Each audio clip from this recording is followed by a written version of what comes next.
E chegamos na metade dessa, pra mim, ótima temporada de Stargirl, que agora a série muda de foco, né? Sai daquele negócio de Sociedade da Justiça, tal, quem matou o jogador, tal, para se voltar para aquilo que é a cena pós-crédito da segunda temporada, que é Instituto Helix, Mr. Bones, etc, e Lanterna Verde, Todd, Obsidian, etc, embora lá.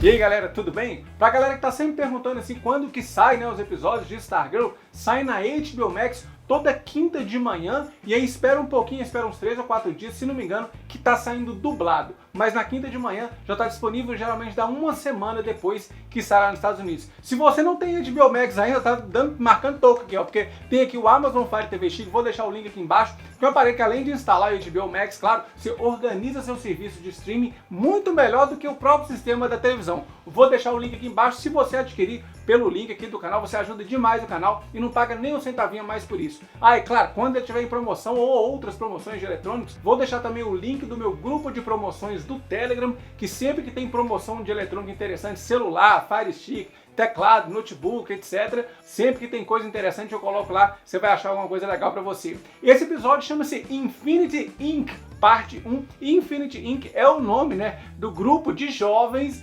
da Sociedade da Justiça, que é mais ou menos o que a gente está acompanhando desde a primeira temporada, né? Porque a Sociedade da Justiça mesmo era aqueles veião lá da primeira temporada, que há 10 anos existiram e tal, só que Infinity Inc. seria o grupo mais de jovens. E aí seria ou uma homenagem, né, aos jovens aí que estão representando a Sociedade da Justiça, ou então será que o Mr. Bones está querendo juntar uma nova equipe e essa equipe vai chamar Infinity Inc. e um dos membros dessa equipe seria o Todd, né, o irmão da Lanterna Verde? Mas saindo agora da especulação, vamos para o que aconteceu de fato no episódio, que uma coisa que já estava me cansando era o tal da treta da Yolanda com a mãe dela e a família e tal, que aí a mãe dela fala assim, minha filha, você envergonha a família. Gente, quando começou a primeira temporada, que falou que tinha vazado as fotos de nudes lá da Yolanda, aquilo ali já tinha, se não me engano, 2 ou 3 meses que já tinha acontecido, e aí veio a segunda temporada, né, que se emendou, e agora da segunda pra terceira diz que foi mais 6 meses, se bobear, já tem 1 ano que a menina tá pagando os crimes dela, nem não pode sair de casa só pra trabalhar mesmo, e assim, tá demorando esse castigo da mãe, tá demorando demais, tá demorando até na série. Aí a Yolanda mandou a mãe dela pras cucu e foi sair de casa, a melhor coisa que ela fez.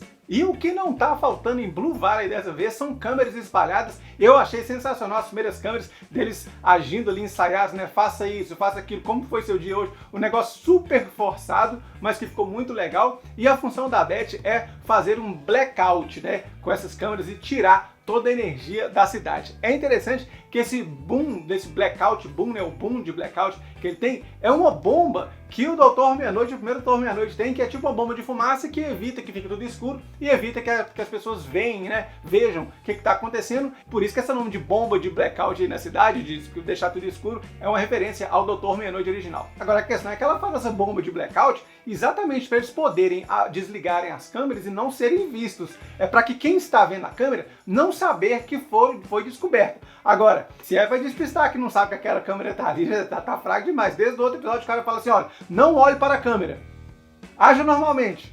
Nesse episódio mesmo tem uma cena que o Rick tá sentado na cadeira e fica olhando pra câmera lá de longe assim, ó. O vilão que tá vendo, ele já sabe há muito tempo que eles estão enxergando essas câmeras. E a galera toda vai lá tirando câmera por câmera, mas cabe ao Sylvester ir pela cidade espalhada, tirar todas as câmeras lá espalhadas. E aí o Sylvester dessa vez é só um rastro no céu pra não pagar o ator, né, já que o ator já apareceu demais na temporada. E outra equipe que vai tirar outras câmeras é o Rick e a Beth, que vão lá no colégio. Só que chegando lá no colégio, né, o Rick fica todo nervosinho, bravinho porque eu sou forte e tal. E eu tinha mencionado aqui, neste canal mesmo, né, em vídeos anteriores, que eu falei assim, olha, esse negócio do Rick colocar o poder nele por muito tempo, vai dar alguma treta. Eu pensei, ou ele vai perder a cabeça, né, de ficar nervosinho mesmo, como ficou, ou vai ser algum vício, alguma coisa que prejudique ele. Mas, de fato, vai ter sim um lado negativo, que é o que a gente viu. Ele sai quebrando parede, vai chutando porta e tal, tá nervosa. Vai ser internado lá naquele negócio que o Cameron foi internado quando era criança, né, que disse que era para crianças que queriam quebrar tudo. Ele tá nesse mesmo caso. A questão é que eu achei muito brusca, mas é só minha opinião, já não precisa me bater. Eu achei muito brusca,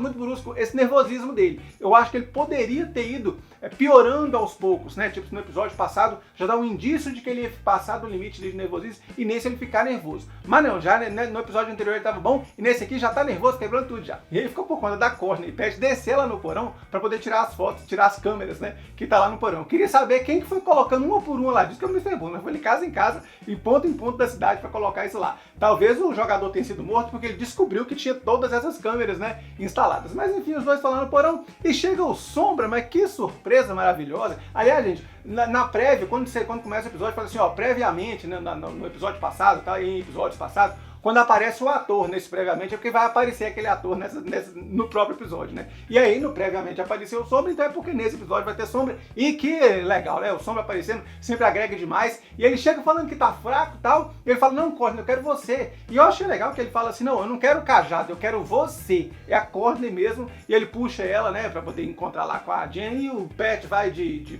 gaiato mesmo. E lá ele explica uma dica, mais ou menos, que deu nos episódios passados, quando deu um brilho, acho que no olho dele, um brilho verde. Ele falando que à medida que se usa a lanterna verde lá, ele fica mais fraco, uma coisa tem influência na outra. E isso é consequência do que aconteceu na temporada passada, né, que mostra na cena lá, que a Jenny jogou luz da lanterna verde lá numa gosminha preta e foi pro anel. Enfim, e aí ficou por isso mesmo. Na temporada passada a gente largou pra lá porque sabia que seria usado mais adiante e o adiante chegou e agora esse é que é o problema. Não pode usar a lanterna porque senão o Sombra morre. Ou pelo menos enfraquece. Só que o principal desse episódio é todo o desenvolvimento do Todd, que até então era só um nome, né? Agora é uma pessoa mesmo, que mostra ele lá com o namorado, né? A CW não aguenta. E aí de 6 meses atrás descobre que no dia do aniversário é o dia que deu problema, que a irmã dele deu problema, não. Que a irmã dele usou o poder da lanterna e tal, e aí dá bizil, e ele começa a virar fumaça para lá e pra cá, porque ele é o Obsidian, que é um personagem também que trabalha com essas sombras aí. Ele vai dar um piripaque lá no chão e depois ele é preso por uns policiais que parece que estão comunados, né, com o Instituto Helix, já que a doutora Love lá falou com eles lá que eles seriam pagos. Mas enfim, ele foi capturado e foi colocado numa cama lá que parece uma cama de tortura, mas não é uma cama de tortura, perdão, porque é o seguinte, né, deu pra ver que tem várias lâmpadas em cima dele, muitas luzes, e a câmera mostrou várias vezes, olha a luz, olha a luz, olha a luz, e deu até dentro do olho a luz, quer dizer, a luz ali é uma coisa muito importante para aquela prisão que ele tá. Ou seja, né, ao que tudo indica, pelo menos agora que é uma especulação,